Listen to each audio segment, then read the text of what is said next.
દીધું છે હવે એક આ નળિયા વાળું ઘર્યું છે ઈ તો રેવા દે ભાઈ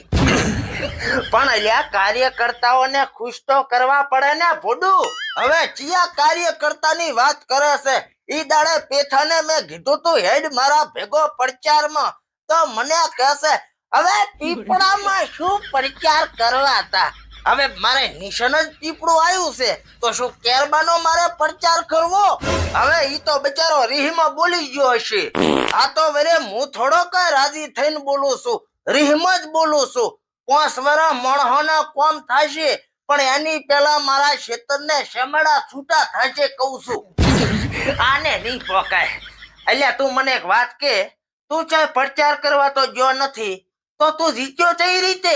અલ્યા એમાં તો એવું થઈ ગયું તું ને કે ચીએ કે વળી હપમાં અફવા ફેલાઈ જીતી હતી કે એમ તો જીત છે ને તો ઘરે ઘરે એક પીપળું તેલનું હાલશે